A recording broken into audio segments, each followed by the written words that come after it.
Before we even touch the surface of what we are getting into today, I need everyone listening to do one thing right now. Hit that like button and make sure you're subscribed. Yes, definitely do that. Seriously, if you want these deep dives to keep coming, we need you locked in. Because today, today we're going into some territory that most people are, terrified to even whisper about at the dinner table. It is certainly not a topic for the faint of heart. We're reviewing a text that positions itself not just as a book, but really as a weapon. Exactly, a weapon. We are talking about the ebook, Say My Pronouns. Tyrannical Satanic Inversion, Violence Against Logic, Rhetoric, and Grammar by Conrad Riker. Quite the title. It is. And let me tell you, if you've been walking around lately feeling like, I don't know, the world has gone completely upside down, like up is down, men are women, and logic is suddenly considered hate speech, this book is basically the manual for what is happening to your brain. Riker's premise is pretty stark. He argues that we are in the middle of a war, but it's not a war fought with guns or tanks, at least not yet. It's a war on reality itself. Right. And the primary battlefield, according to the author, is language.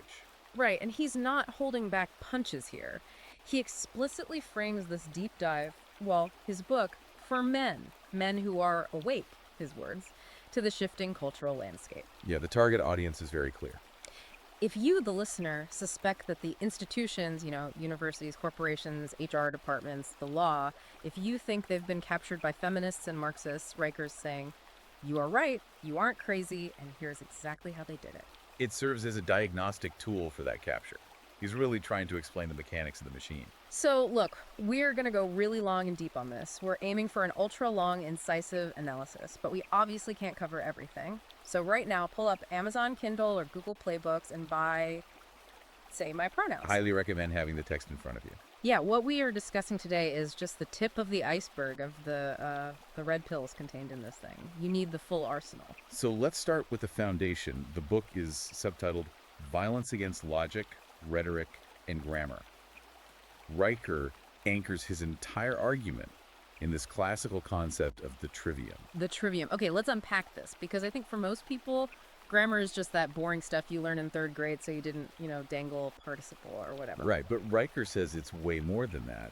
It's actually the operating system of the Western mind. The operating system. I like that. Historically, in Western education, going all the way back to the Greeks and Romans, the trivium was the threefold path to critical thinking. It's a hierarchy. First, you have grammar. Okay. Grammar is the mechanics of how we name reality. It answers the question, what is a thing?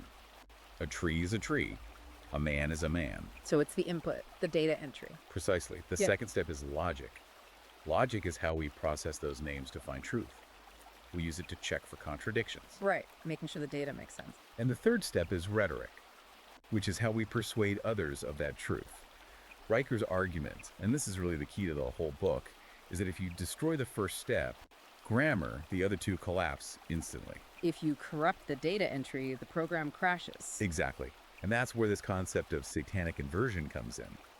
This part was fascinating. He argues that the modern woke movement isn't just wrong or misguided, it's an inversion. An inversion of reality. Yes. It takes what is biologically true, like male and female, and calls it hate. And it takes what is a subjective delusion identity and calls it truth. He calls it satanic not necessarily in a purely religious sense, though I guess that's there too, but in the sense that it is the direct opposite of creation. It's uncreating reality. He describes it as breaking the link between language and reality. This is an ontological break, ontology being the study of being. When you break the link between the word and the thing it describes, you essentially induce a state of psychosis in the population. Which brings us to that study. He cites a study from the University of Toronto in 2022 that really nails this. Oh, that study was very revealing. It was wild. Tell us about the anxiety levels they found. So it found that students in faculties with forced pronoun declarations felt intense anxiety. But here is the nuance. They weren't anxious about offending people. Right. They weren't worried about being rude. They were anxious about being punished for a grammatical slip. That is the compliance piece. The book compares it to Orwell's 1984 and Newspeak. The author is saying the point isn't to be kind.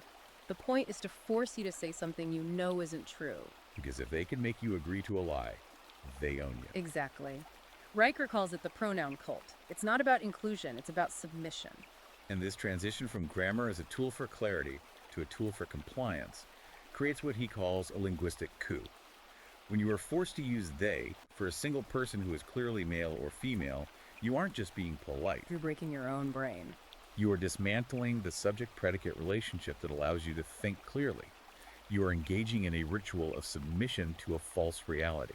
It's literally making people dumber. It's dulling the blade of the mind. But let's look at who is driving this. Because the book traces this lineage back way before Twitter or TikTok or whatever. This goes back to the roots. Riker says we need to look at the Frankfurt School. This is critical history for anyone trying to understand the current moment. Riker points directly to thinkers like Herbert Marcuse, Michel Foucault, and Jacques Derrida. The argument is classical Marxism, the struggle between economic classes, the proletariat versus the bourgeoisie. It failed. Right, it failed. The workers didn't revolt. They liked their refrigerators and their weekends off. Capitalism actually worked too well for the revolution to happen. Precisely. So the strategy shifted. According to the book, they moved from economic Marxism to cultural Marxism. They shifted the struggle from class to identity. And the goal changed. The goal became dismantling Western logic, because logic was seen as a tool of patriarchal power. If Western civilization is built on reason, then to destroy the civilization, you must attack reason itself. And now that ideology is wearing a suit and tie, or I guess a diversity pin, the book details how this infiltrated the corporate world. There's this incredible example in there of Google's pronoun norming training. Yes, the Google example is striking. The book alleges they explicitly teach that standard grammar is a tool of patriarchal control. It's the weaponization of HR. Riker describes how HR departments use concepts like kindness and safety as Trojan horses. He actually cites the Harvard Business Review, which is hardly a right-wing outlet, Not at all. which admitted that forcing pronoun usage actually spikes workplace anxiety by 41% among those who oppose the policy. 41%. So you're creating a hostile work environment in the name of safety. But the scariest part for me, and this is where the red pill gets really hard to swallow, was the medical capture. Riker calls this the red pill of biology. This is where the stakes literally become life and death. The book details an incident at a Vancouver hospital. Oh man, this story. A nurse was treating a patient in an urgent care situation. The patient was biologically male, but identified otherwise. The nurse used he while communicating vital medical information to other doctors. Because in an emergency, biology matters. You need to know the chromosomal reality for medication, for heart rate, for everything. Correct. But she got warned. In an urgent care setting, Insane. the hospital administration prioritized ideological compliance over medical accuracy. Riker argues this is the ultimate danger of the inversion. When ideology overrides biological reality, people get hurt. The map is no longer describing the territory. It's this idea that feelings are the new facts, which leads us to the psychology of the people pushing this. Riker doesn't mince words here. He calls it the feminization of reason. This is a very provocative concept in the book. He argues that our public discourse has shifted from masculine principles, debate, conflict, objective truth, facts over feelings, Right. to feminine principles, consensus, emotional safety, validation, and conflict avoidance. Emotionalism as epistemology, meaning if I feel it, it's true. And if you use facts to hurt my feelings, you're essentially committing violence against me. It fundamentally changes how we determine what is real. And Riker backs this up with some pretty damning psychological profiles. He cites a UC Berkeley study that analyzed DEI administrators. This one blew my mind. What did they find? The study found disproportionately high rates of narcissistic traits among those administrators. Narcissism. Yes, it suggests that the people enforcing these rules aren't doing it out of altruism. They aren't doing it because they're nice. Riker claims they're doing it out of a need for control and moral grandiosity. They get a dopamine hit from correcting you. And there was another study from Stanford, right, linking pronoun enforcement to authoritarianism. Yes. It found that obsessive pronoun enforcement correlates with lower cognitive flexibility and higher authoritarian traits. So they're rigid. Extremely. These are people who cannot handle nuance or disagreement. They demand total submission to their worldview. It's a very brittle way of thinking. There's that story about the University of Oregon logic professor. A classic example of this rigidity. He used syllogisms, basic logic puzzles, that challenged a student's identity claim. For example, premise AX is a man. Premise BX claims to be a woman. Conclusion: X is stating a contradiction. And what happened? He was suspended. The university effectively ruled that logic itself was aggressive. Logic is aggressive. That is the world we are living in. If A plus B equals C and C hurts your feelings, then math is mean. And the book argues that the primary target of all this, the group that needs to be broken for this system to work, is men. Riker posits that masculinity is rooted in objective reality. It deals with the physical world, hierarchies of competence, and harsh truths. It deals with gravity, with weight, with the word no. Exactly. Therefore, masculinity is the natural antibody to woke ideology. To make the ideology stick, you have to break the men. And he brings the data on what happens when you break the men, specifically the fathers, the fatherlessness crisis. This section was heavy. It's a crucial part of his argument. He cites a study from the University of Melbourne. It claimed that boys with strong father figures were 80% less likely to identify as non-binary. 80%. That is a massive statistic. It basically says that gender confusion is a symptom of fatherlessness. Riker argues that fathers provide an anchor in biological reality. A mother's role is often to nurture and validate the internal world of the child, but the father's role, historically, is to introduce the child to the limits of the external world, to reality. To say, no, you can't do that. Exactly. When that anchor is gone, boys drift. He compares it to the herbivore men in Japan, right? These guys who have just completely checked out of society, no ambition, no relationships, just video games and isolation. And the suicide rates in Sweden. It's a grim picture of what happens when you demonize traditional masculinity. It creates a vacuum, and ideology rushes in to fill that vacuum. If a boy doesn't have a father telling him who he is, the internet will tell him. So what's the solution? Because this is heavy, and it's really easy to get black-pilled here. But Riker doesn't just complain, he has a battle plan.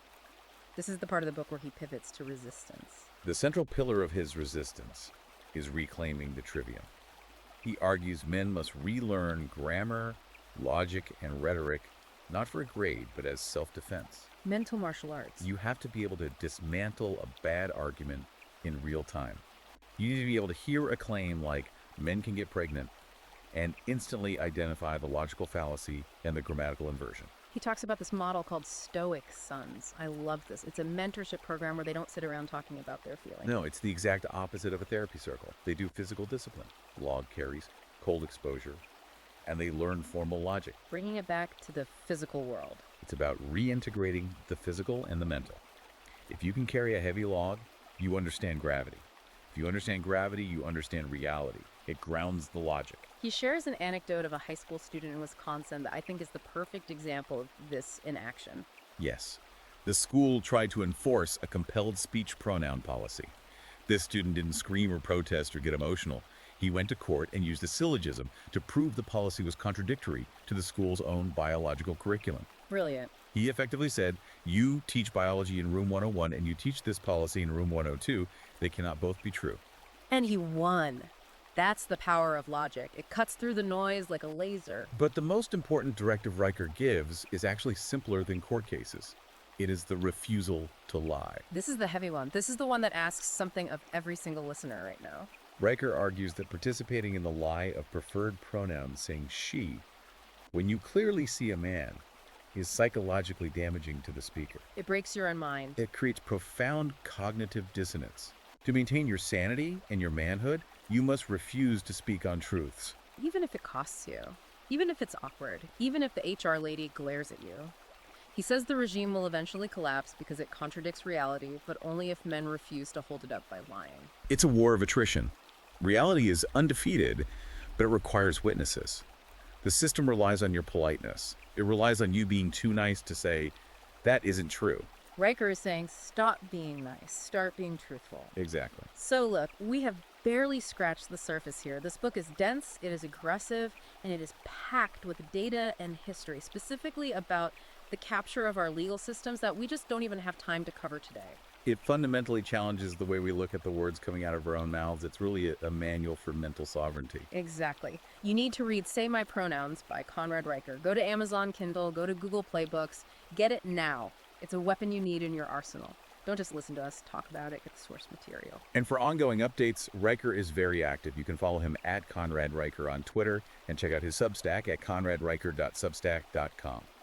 He's always posting new analysis on a long march through the institutions. The book ends with this thought. The current regime will collapse. It has to. It contradicts nature. But it only collapses if men refuse to look away and refuse to lie. That is the ultimate takeaway. The power is in your refusal to participate in the delusion. Heavy stuff, but necessary. And it makes me think, if we surrender biological reality in our language today, what happens tomorrow? Are we just priming ourselves to surrender physical reality entirely? To just accept whatever virtual or corporate reality is fed to us by AI? It's something to think about. A chilling thought, for sure. Make sure you like and subscribe to the deep dive so we can keep bringing you this kind of heat. We'll see you next time. Stay awake.